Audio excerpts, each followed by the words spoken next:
No quadro Em Dia com a Cidade de hoje, vamos falar sobre o abastecimento de água em Sorocaba, mais precisamente o rodízio. O Serviço Autônomo de Água e Esgoto, o SAI, decidiu manter o rodízio que entra na terceira semana. Mas a repórter Fernanda Belo está ao vivo no centro operacional lá da autarquia e vai falar sobre essa decisão com a gente. Porque, Fernanda, mantém o rodízio, mas diminui o tempo que as pessoas vão ficar sem água, é isso? Boa tarde. Exatamente, Barazal. Boa tarde para você, boa tarde a todos que acompanham Manchetes Noticidade. Como você disse então, esse rodízio, racionamento de água que acontece em toda a cidade de Sorocaba vai continuar. Mas agora a novidade é o tempo desse racionamento. Antes eram 13 horas, agora diminuiu para 10 horas. Então o racionamento agora vai começar a partir das 5 horas da tarde e segue até as 3 horas da madrugada. Eu vou conversar com o Mauri Pongitor, diretor-geral do SAI, vai dar mais detalhes para a gente, explicar qual que é o motivo, desse racionamento, então, continuar. Mauri, boa tarde. Boa tarde. Nós fizemos uma avaliação no sábado de manhã e em cima dos dados de previsão de chuva, temperatura, nível dos nossos reservatórios, medições dos nossos consumos que nós temos nos reservatórios e achamos prudente a gente manter o rodízio, apesar da economia ter sido significativa tanto no primeiro quanto no segundo ciclo. No primeiro ciclo nós tivemos uma economia de 10% na média ponderada e no segundo ciclo uma economia de 7,5%.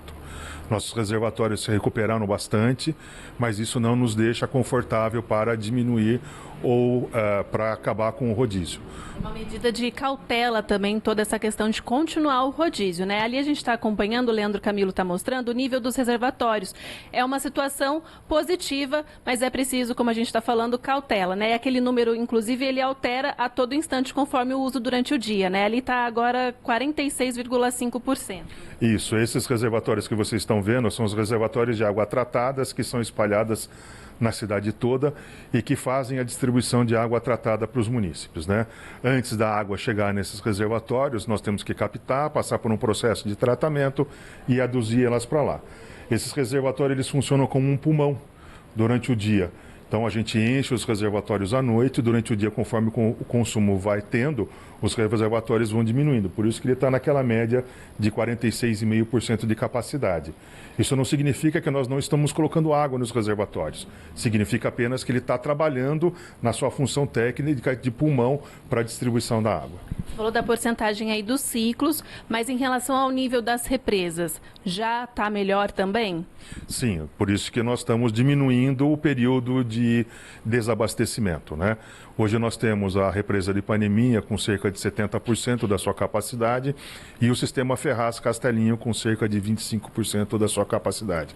Mas tudo isso que nós estamos falando não seria possível se a gente não tivesse tido a participação e a colaboração da população em toda de Sorocaba, nesse uso racional da água, nesse consumo consciente e que nós precisamos que continue desse jeito, para que a gente possa logo sair dessa crise. Então, assim, volto a insistir, o papel do SAI e da Prefeitura de gerenciar o recurso hídrico na distribuição é importante, mas o grande ator de todo esse rodízio é a população atendendo ao nosso chamado e participando, tendo o consumo racional da água. Fernanda, isso que é importante. Oi, Barazal, pode falar. Pergunte ao diretor do SAI aí, qual é o valor, o nível ideal da represa, por exemplo, para se suspender o racionamento? Que hoje está com 28, ele falou, não é isso? 28? Precisa chegar a quanto para suspender o racionamento? E pergunte a ele, por favor, Itupararanga, quanto é que está nesse momento?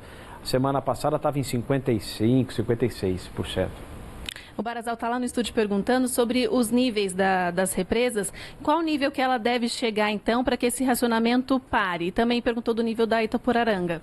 Na verdade, assim, o reservatório de Itupararanga é administrado pela Votorantim Energias, Então, para saber o nível correto dela, teria que fazer uma consulta à Votorantim Energias. A informação que nós temos é que o nível está estável nas mesmas condições que estavam a semana passada. E isso é uma informação muito importante, muito boa para nós. Com relação às nossas represas, o problema não é o nível da represa, o problema é o quanto está entrando de água na represa. Se a gente tiver uma semana, 15 dias, sem chuva, sem precipitação e sem que a água seja reposta no nosso reservatório, nós podemos ter um problema outra vez de diminuição brusca dos reservatórios. É claro que a gente espera que as represas cheias nos deem uma condição melhor de operação, Mas se a gente não tiver a chuva que cai a todo dia ou isso, a gente não vai ter a reposição de água nos nossos reservatórios. E aí nós podemos ter mais problemas ainda. Então, assim, o nível do reservatório é relativo com relação ao consumo e relativo com relação à temperatura. Se as temperaturas mantiverem nesse patamar que nós tivemos semana passada, 25, 27, 28 graus, o consumo de água e a ajuda da população é melhor do que quando a gente tem temperaturas de 30, 32, 34, onde o consumo é maior pela própria necessidade do corpo humano. Então, assim, a economia é maior com temperaturas baixas e maior com a temperatura alta.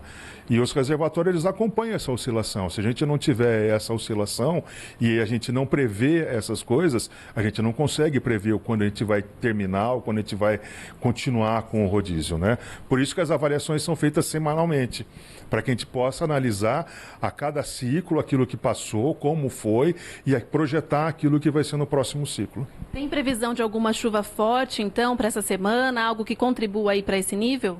Não, a gente não tem previsão de chuva forte. Temos previsões de algumas pancadas ao longo do dia, ou mais para o final do dia, que é o que acontece geralmente nessa época de calor intenso, mas a chuva contínua, aquela que molha a terra, que tira a seca da terra e que escorre para os nossos mananciais, a gente não tem essa previsão.